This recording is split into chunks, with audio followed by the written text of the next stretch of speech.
Hi everyone and welcome back to Brian's Horror Corner, or welcome if you're new to my channel. Either way, make sure you hit that subscribe button if you haven't already. It would really help me out. It'll really help you out because you'll have access to some great horror content on YouTube. So with that being said, today we're going to take a look at another movie from 1981, a slasher movie. One of two that I have left for this part of the series.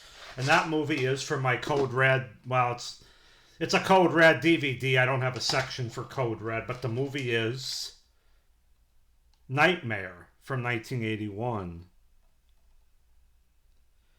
I have the uncut version, the 35th anniversary edition from Code Red here. So yeah, Nightmare. Not to be confused with Nightmares, the Australian exploitation slasher movie that I reviewed last year as part of 1980. Also a slasher. This is an American slasher from 1981. So it's also known as Nightmare in a Damaged Brain, I believe. So let's go ahead and talk about Nightmare. So Nightmare is a 1981 American psychological slasher film written and directed by Romano Scavolini and starring Baird Stafford and Sharon Smith. Its plot follows a deranged man who, after undergoing an experimental medical procedure, is released from a New York City psychiatric hospital and embarks on a road trip to Florida with the intent of murdering his ex-wife and child. So George Tatum has been incarcerated into a psychiatric institution in New York City for many years after sexually mutilating and murdering a family in Brooklyn.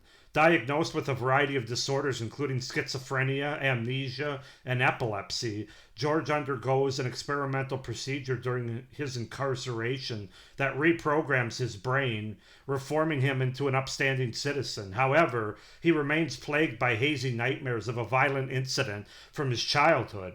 Upon his release, George visits a peep show in Times Square, which triggers flashbacks to his father's murder. The following day, George obtains a car. He leaves New York, heading south to Florida, home of his ex-wife Susan Temper, their daughters Kim and Tammy, and their mischievous young son CJ, who frequently plays twisted pranks that disturb her and babysitter Kathy. His car breaks down en route to Myrtle Beach, South Carolina, leaving him stranded overnight. There he follows a woman home from a local bar and brutally slashes her to death. Back in New York, George's psychiatrists discover he has fled the city and begin tracking his movements. Meanwhile, in Florida, Susan is in a relationship with her boyfriend, Bob Rosen, and struggles with her responsibilities as a single mother. Her house begins receiving numerous disturbing phone calls, which no one realizes are being made by George. So yeah, that's the setup and the premise, the beginning of Nightmare from 1981. As far as the cast goes, we have Baird Stafford as George Tatum, Sharon Smith as Susan Temper, C.J. Cook as C.J. Temper, Mick Cribben as Bob Rosen, Danny Ronan as Kathy, William Millen as Paul Williamson, Tammy Patterson as Tammy Temper, and Kim Patterson as Kim Temper.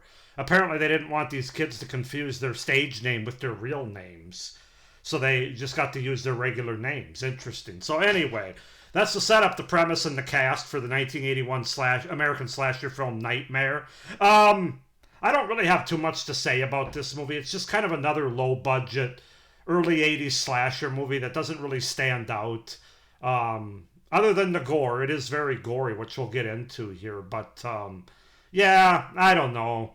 Let's just go ahead and get into it, starting with the things that I like about Nightmare from 1981. Again, there is a good number of kills in this movie, although the kills aren't as good as the blood and the gore that we get, including a decapitation. That's pretty good. It involves children, the kills do, which you don't often see. So the movie doesn't hold back. I give the director that much credit. Romano Scavolini. He really goes for it here.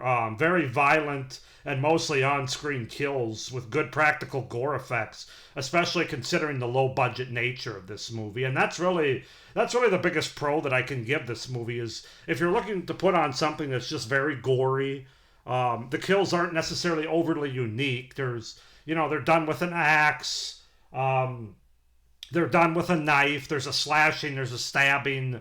There's axes to the back. I mean, the kills aren't overly great, but the gore that goes along with them is definitely there for the carnage freaks out there. So if you're looking for something just to put on a gory slasher, then this might be for you. There is some pretty good atmosphere created through the camera work, and especially with the music and the score in the movie. I think that really helps sell what's going on here. I did think there was some decent atmosphere created, some decent tension at times. And then finally, this movie definitely checks the TNA box for slasher fans out there, including some pretty graphic sex and whether it be how can I put this? There's some pretty graphic on-screen sex and self-sex scenes, shall we say.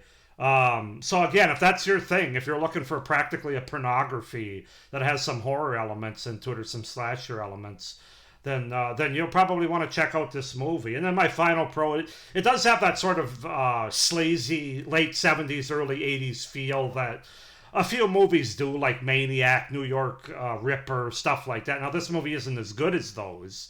But it does have kind of some of that sleazy atmosphere and the time that it was made and put on screen. So if that's something you're looking for, you'll find it here with this movie.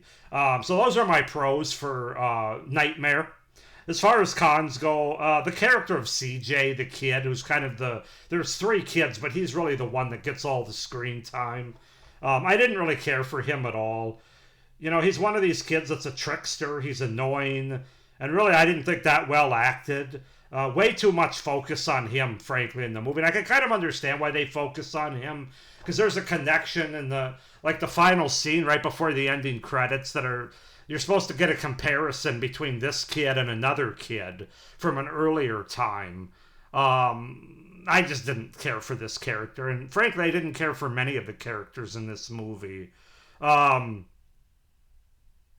Yeah, there's just too much focus on CJ. The story here is paper thin, and at times I was dozing off, if I'm being honest about it. Especially as George Tatum, our psychiatric patient, who might be the killer, as he's trying to make his way down to Florida. I found myself dozing off, quite honestly. And part of that's, and then, in addition to that, the big twist reveal that they try to build up at the end, like it's the biggest twist since the invention of sliced bread. It was anything but. I saw it within 10 minutes of the movie, frankly. It was not a well set up twist or reveal, whatever you want to say. And that really made that had the movie kind of land flat on its face as well. This kid CJ has to take shots at the killer. He has his handgun, apparently that his mom had, and he knows about it. So he pulls it out and takes 8 shots at the killer and hits the killer 8 times without missing. Which, considering this kid's like 8 or 9 years old, I found that relatively interesting. Apparently he'd been practicing at the gun range. No, I wasn't buying what they were selling there with that. That's why it's in my cons. I put no misses, really? I mean, especially in that circumstances where you have like a killer that's wearing your mask and has like an axe or a knife. No. And then my final con. There's a lot of fake out jump scares in this movie. A lot of them having to do with CJ the kid being the trickster that he is. But even beyond that, there's just a lot of fake out scares. It's just that kind of stuff just kind of grains on my nerves at some point, and it really doesn't do much for the movie, which was already lacking in a lot of ways. But like I said, I don't have too much to say other than that about this movie. It is very bloody and gory, but the story and the characters, I could take it or leave it. I'm going to give this movie a 6.5 out of 10. 6.5 out of 10 for Nightmare, the American slasher film from 1981. I think I probably will just keep this 35th anniversary edition from Code Red here on DVD. I don't really have a strong desire to need to upgrade this to to Blu-ray or anything like that. So 6.5 out of 10 for Nightmare the Slasher from 1981. Go ahead and comment down below if you guys have seen this movie, what you think of it. Am I being too hard on it? Do you like it more than I do? Why or why not? Please like this video, hit the little notification bell, and subscribe to my channel if you haven't already, as I said earlier, so that you don't miss any of my upcoming horror content. With that being said, though, thank you guys for watching this video. I do hope you're enjoying this overall 1980s horror series, especially as it relates specifically to 1981. And I hope you're doing well, but as always, stay scared. Bye.